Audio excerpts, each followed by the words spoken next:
All right, team. We are today looking at section 9.2. And 9.2 is really a follow-up to 9.1 in a way. We laid out the basic theory of confidence intervals last time for estimating the population proportion. And now we're going to use that same sort of theory to estimate the population mean. So you'll notice that we're kind of following the same sequence that we did in chapter 8. We talked about the population or the sample proportion distribution in 8.1, and then we looked at the sample mean distribution in 8.2.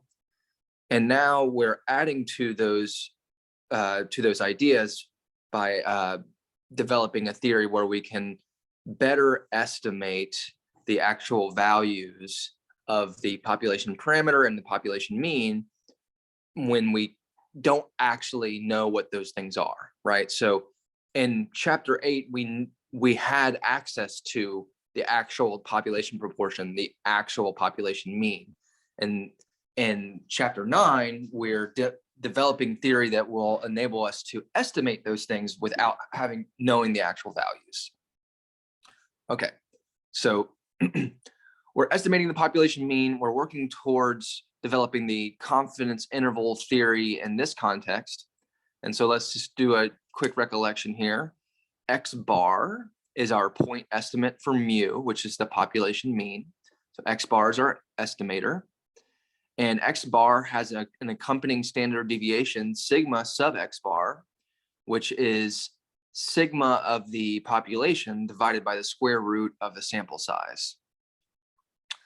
So this is where what we got from 8.2, from the sampling mean distribution. So what we're ultimately aiming to do in this section is construct a confidence interval for, really I should say for mu, not X bar here.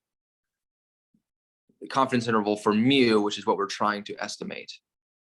So if we approach this problem in the same way that we did in 9.1, our first assumption would be that the confidence interval would be X bar minus that scaling factor or critical value Z sub alpha over 2 times the standard deviation for X bar, and then X bar plus Z sub alpha over 2 standard deviation of X bar, right? So lower bound and upper bound of our confidence interval.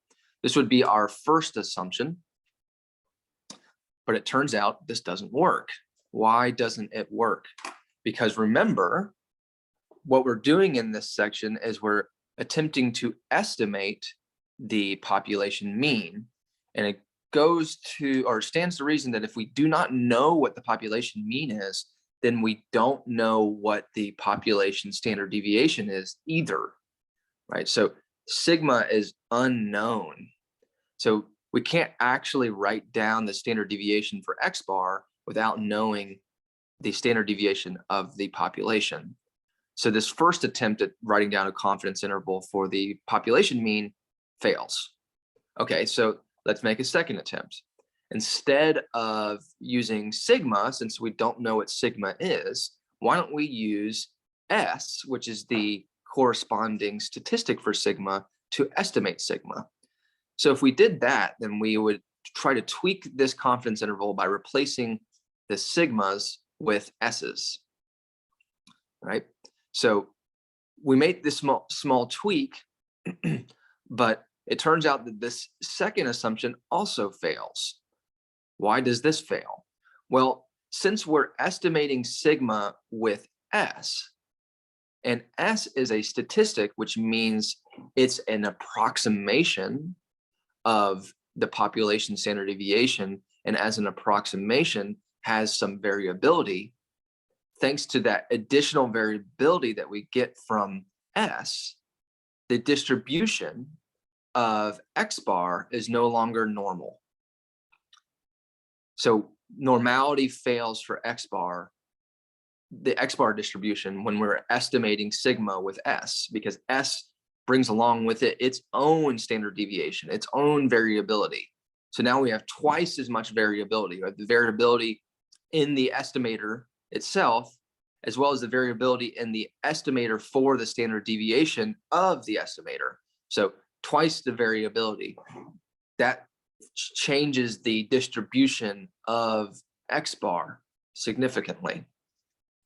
So what that basically means is that since there's additional variability, X bar ceases to be normal. And so these Z terms, these scaling factors that we've been using, no longer work for us, because these came from a standard normal distribution, but we were only allowed to use them because we knew that X bar behaved approximately normally. Now, or we did this with the proportion, but now with X bar, with the addition of S, X bar is no longer normal, and so these Z's don't work. So we make one final attempt to write down a confidence interval for the population mean, and we arrive at the solution. So we change out the sigma for S, and now we're changing out the Z alpha over 2 for something called T alpha over 2. All right, so this is a new scaling factor, and it's coming from a different distribution. So what is this T scaling factor? What's it all about? So as I remarked, once we estimate the population standard deviation with S, we're adding more variability to the model. And with that additional variability, we change the underlying distribution of X bar. And it takes on what we call a T distribution, and sometimes it's also called student T distribution. Okay, so what's with the T distribution? What's it all about? Now, we can write down a T variable using something that's very akin to the Z score. We call this a T score. So here we are looking at the difference of X bar and mu over S over square root of N. So this would be our T variable, and it has certain properties, okay? So first thing is that the T variable is fully specified by what we call the degrees of freedom for the model. So the degrees of freedom is really pretty much the sample size, except we're minusing 1 from the sample size. Okay, so this is the degrees of freedom, and this fully specifies which T distribution we're dealing with. So as we'll see, that there's actually a family of T distributions, and each member of the family of the T distributions is specified by the number of degrees of freedom. The T distribution is centered at 0 and symmetric about 0. Okay, so what we'll see is that the T distribution looks almost like it's normal, but it's not quite. It's almost like a bell curve, but it's a little bit different. So since it's symmetric, we can say the area under the curve is 1. This goes without saying for all probability distributions.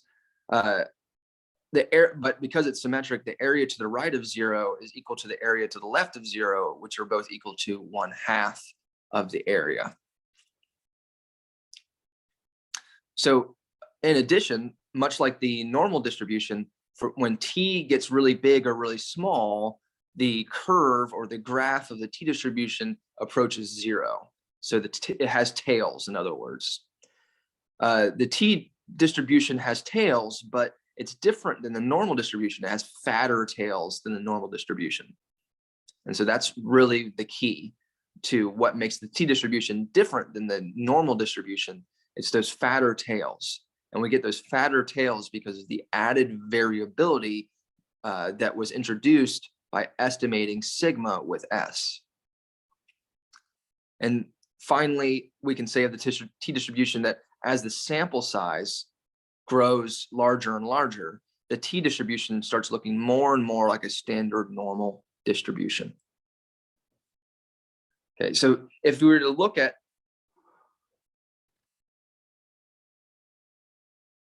a standard normal distribution, which is the bell curve, t distributions look very similar, but they have fatter tails. So this one in black is a Z, a standard normal. Whereas the red is some sort of t distribution that I don't know if there's notation for this. I think there is, but I'm just going to make some up. That is fully specified by the degrees of freedom. So by n-1. So there's, like I said, the t distributions are really a family of distributions. There are others that have even fatter tails and lower peaks. This would be another t distribution with a different number of degrees of freedom.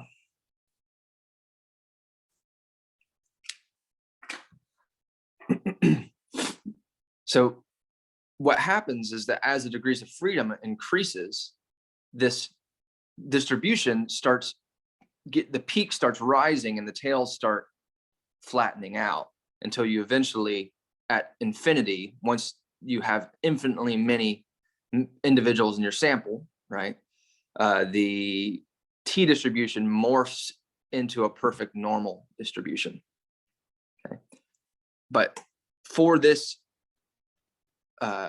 for the confidence intervals for the population mean, we need to use this t distribution, not the normal distribution, because we've estimated the standard deviation with S, which brings along with it more variability in our model.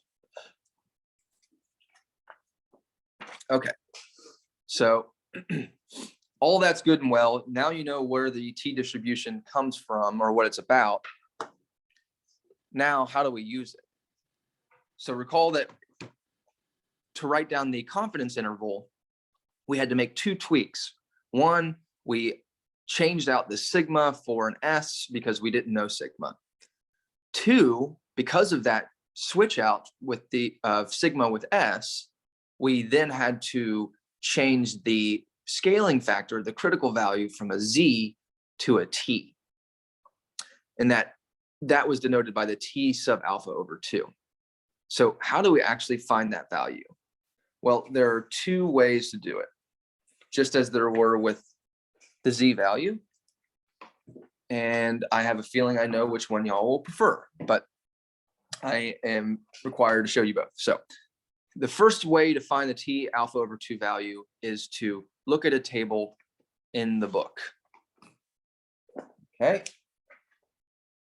So there is a table.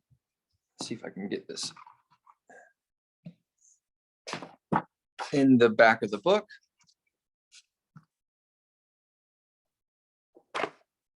And it goes with the T distribution.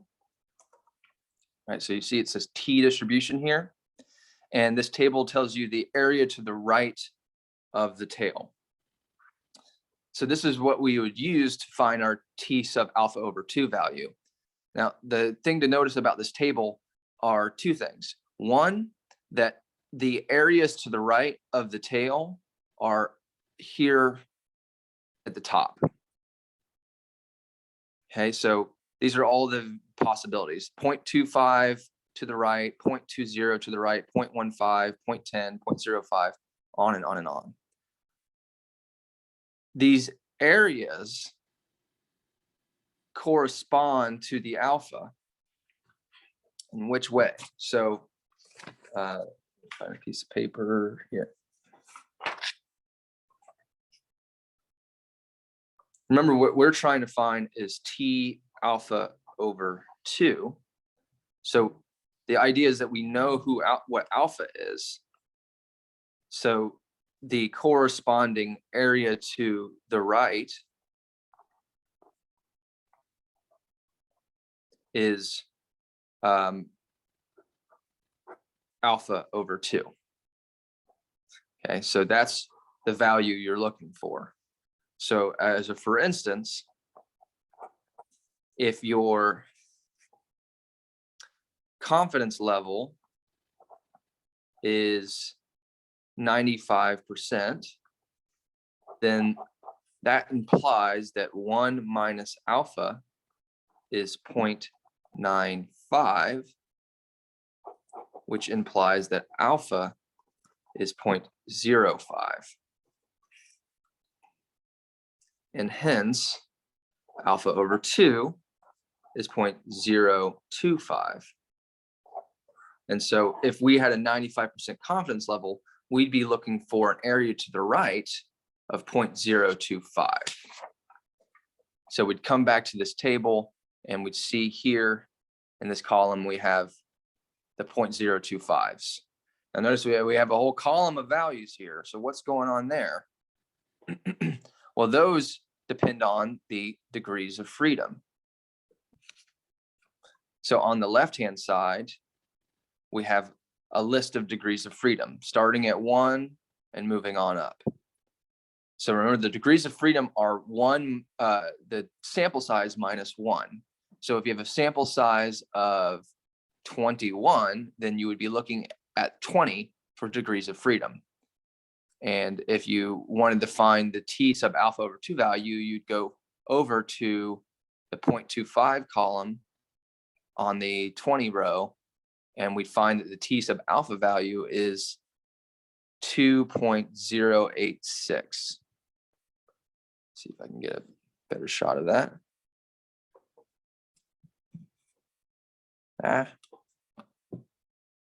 So there's the value right there, 2.086.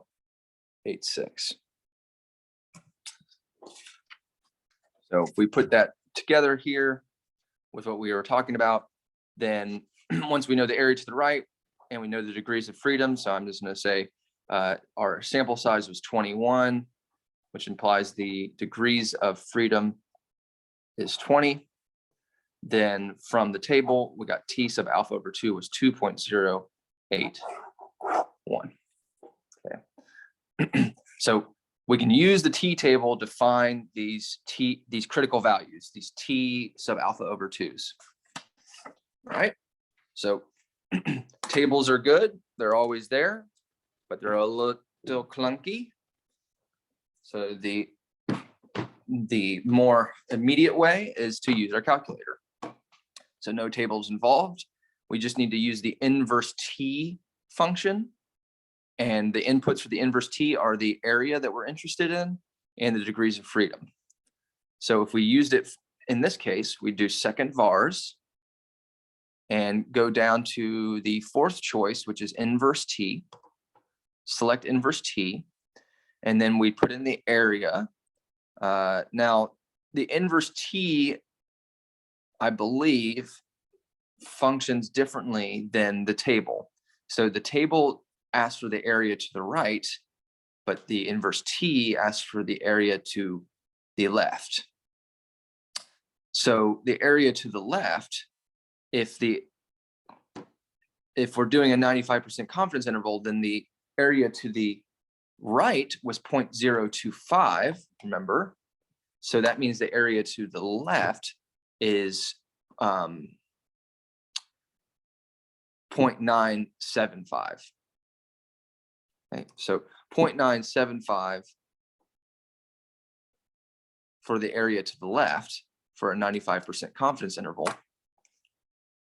And then in that particular example I showed you, there was the degrees of freedom was 20.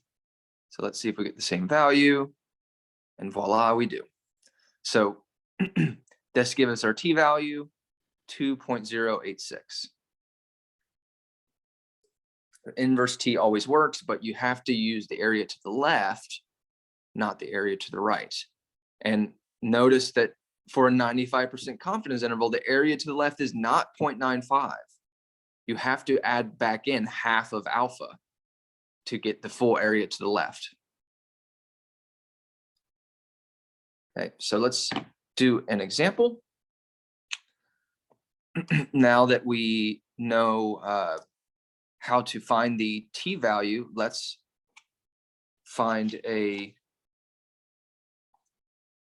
construct a confidence interval.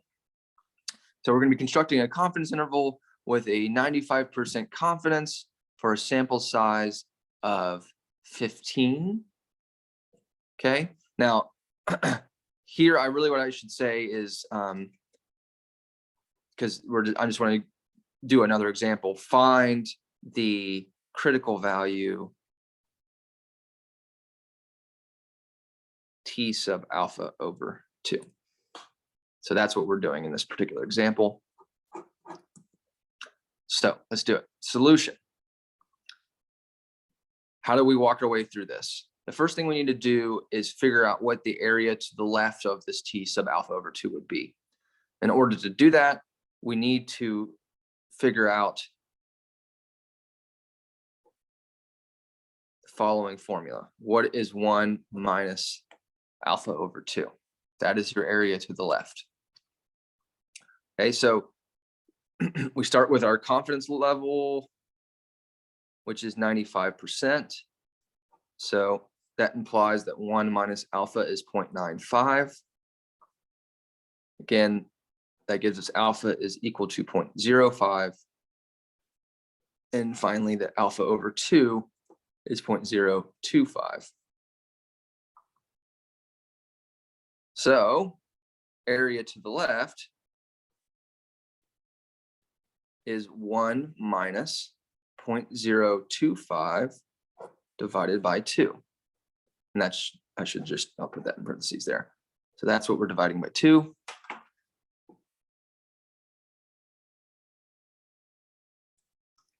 So we punch that into the calculator just to show you that it does work. 1 minus 0.025 divided by 2 gives us, what did I do wrong here?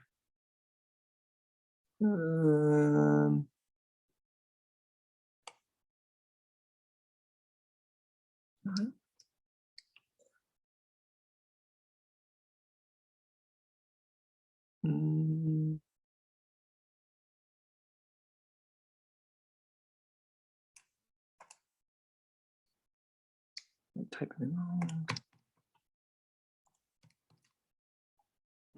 Okay. So we got 0.9875 from that calculation.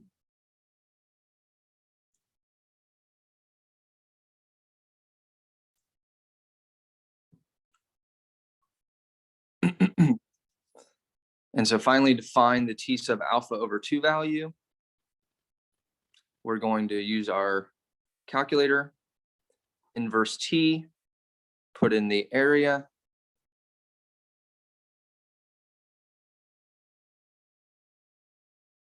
Oh, right.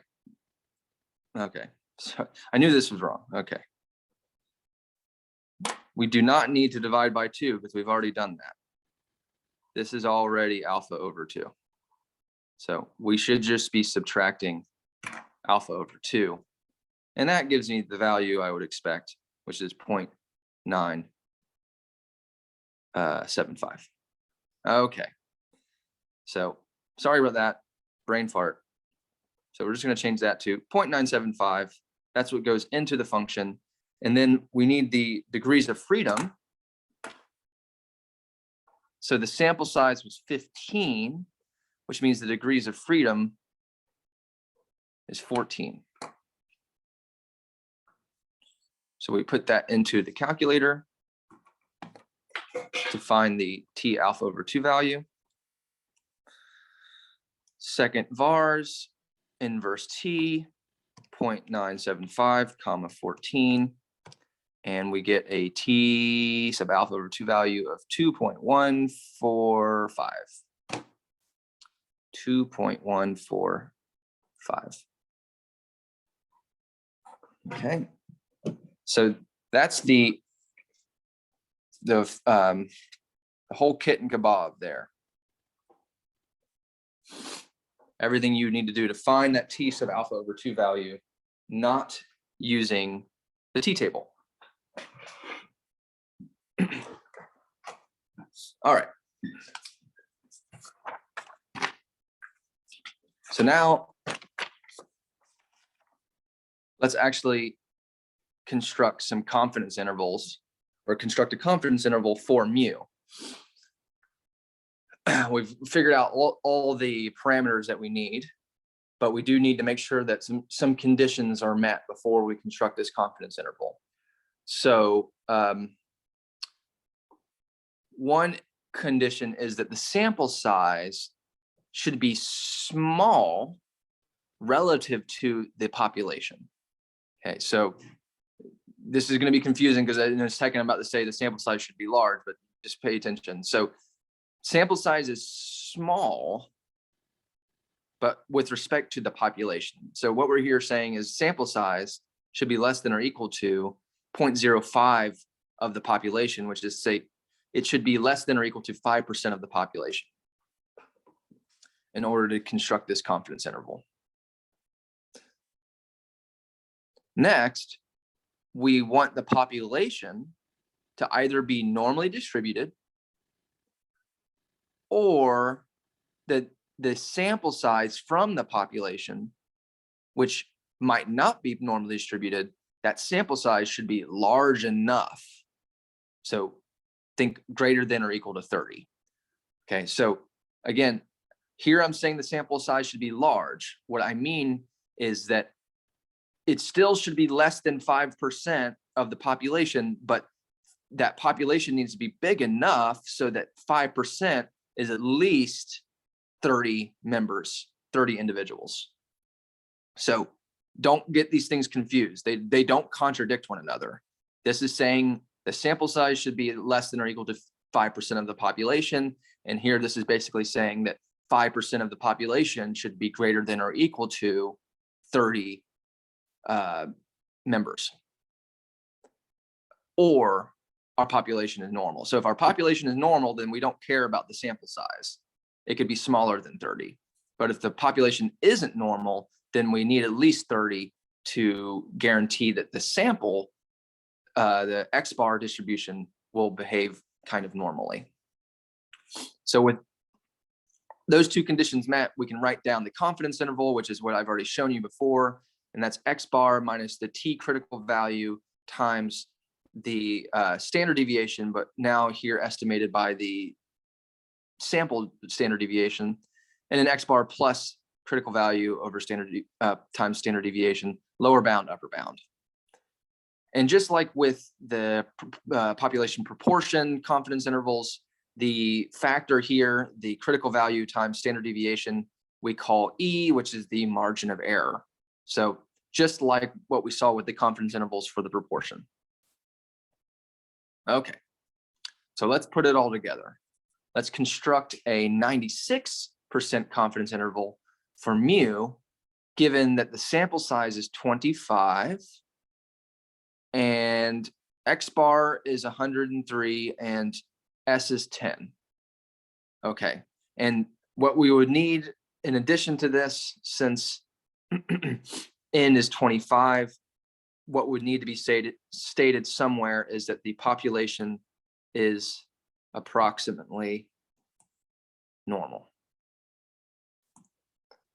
So we need that factor in order to proceed. If that weren't true, then the sample size would be too small to assume any sort of normality, and the whole thing would fall apart. So let's do it. So we've got our X bar and we've got our S, X bar and S, we've got our N. The only thing we need to write down the confidence interval is the T sub alpha over 2 value. So you can see that that's really the tricky part. So again, we go over that. Confidence level is 96%.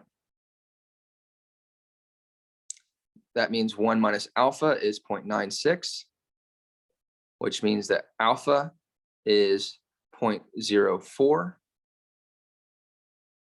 which means that alpha over 2 is 0.02. Okay, so we take that and we say, what is 1 minus alpha over 2? That's 1 minus 0.02, which is 0.98. So this will be the area to the left. So to find our T alpha over 2 value, we use the inverse T function and put in 0.98 in the degrees of freedom, which depends on the sample size.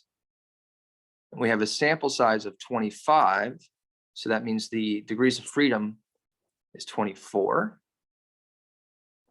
So this will give us our T sub alpha over 2 value. Inverse norm, or sorry, second vars, inverse T, put in the info, 0.98, comma 24. And that's 2.17, call it 2.17.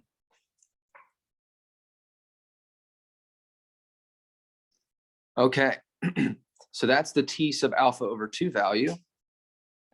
Now we want to write down the confidence interval. So all of this was sort of side work that we needed to do. Now for the confidence interval, it's going to be X bar, which is 108, minus the T value, 2.17, times S over the square root of N. Get this better in the picture here. Okay, so that would be our lower bound for a confidence interval, and the upper bound, all the same numbers, except this becomes a plus.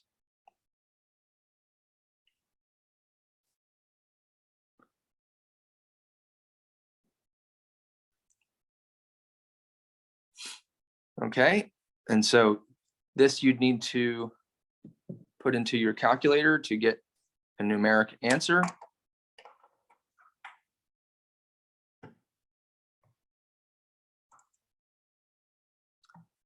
See if we can get it all on the same screen. So 108 minus 2.17 times 10 divided by the square root of 25, which is 5. So that gives us a lower bound of 103.66. And then for the upper bound, second answer, bring it back up, hit plus. The upper bound of 112.34. Okay, so there is our confidence interval for this problem.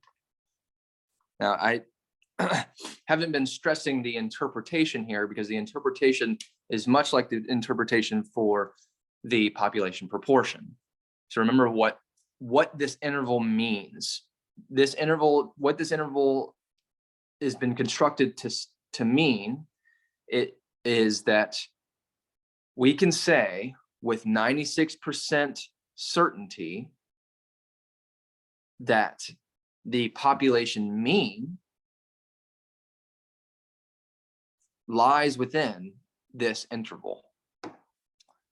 Okay, so it is totally possible that the actual population mean might not lie within this interval. It might be outside of it, but there's only a 4% chance of that being true. So 96% of the time when I look, I construct this interval, it's going to have the population mean inside of it somewhere. And that's what this interval is all about.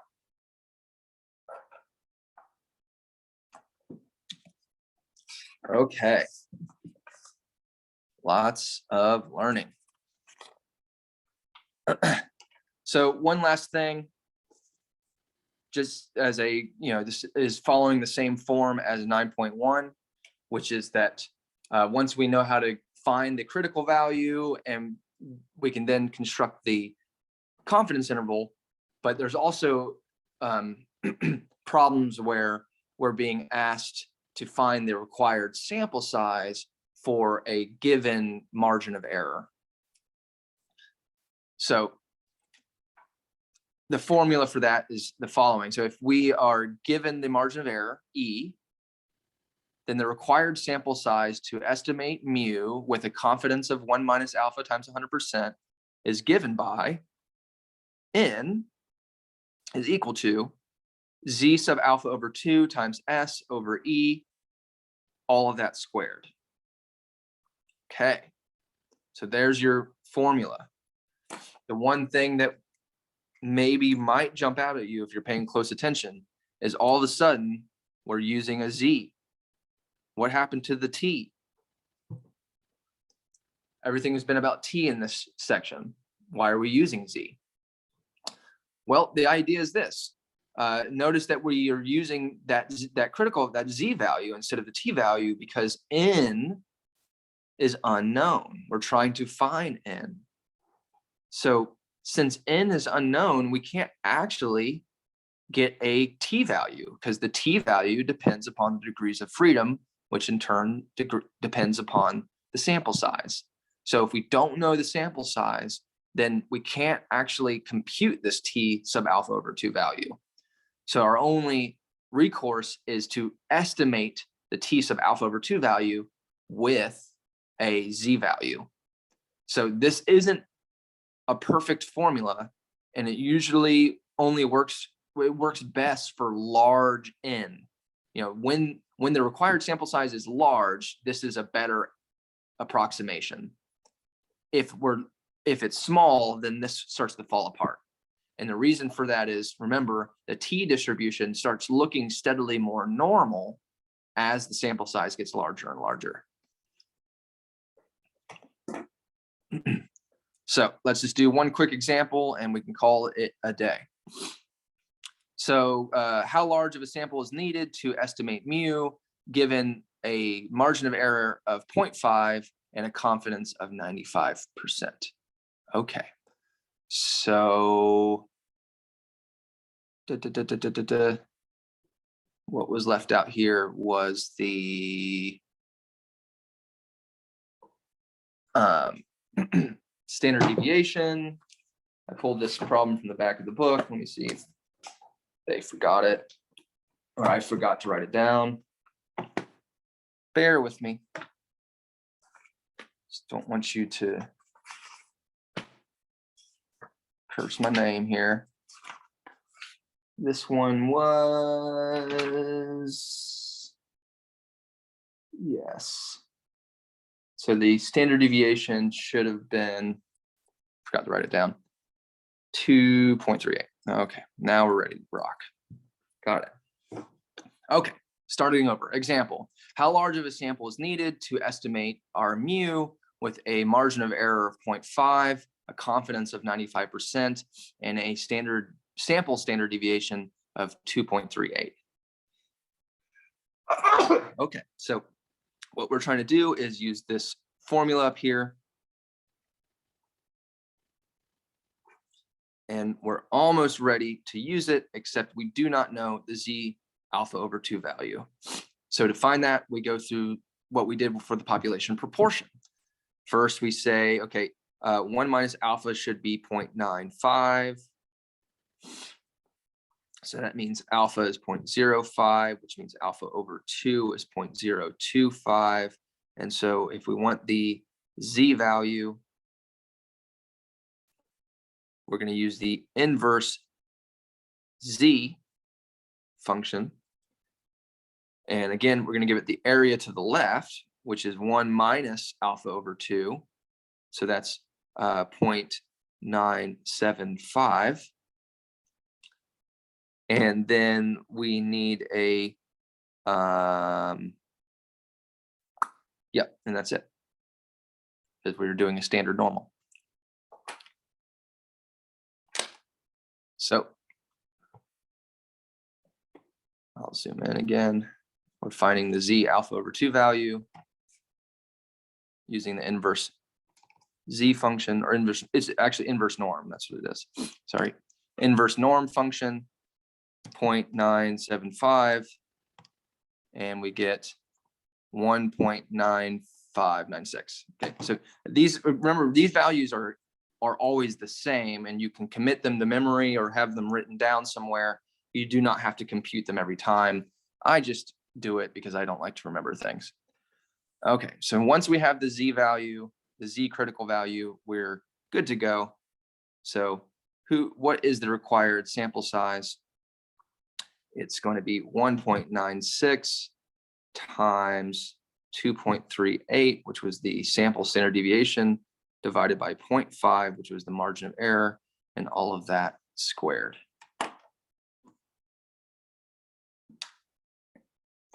So punch it into a calculator. 1.96 times 2.38 divided by 0.5, then squared, and you get a required sample size of 87.04. And remember, with sample sizes, you always round up no matter what. So if it's over 87, then you must round up to 88. Okay. And so that's all she wrote. That is section 9.2. Sorry for this lecture being a day late. I had already recorded it, but the video quality was so bad, I decided I needed to redo it, and I didn't have time to do that yesterday. So sorry about that, but here you go. And I will post a homework, and probably we'll hold off on the quiz since y'all just had an exam last week. So there'll just be homework for this week. And please let me know if there's anything else you need. All right.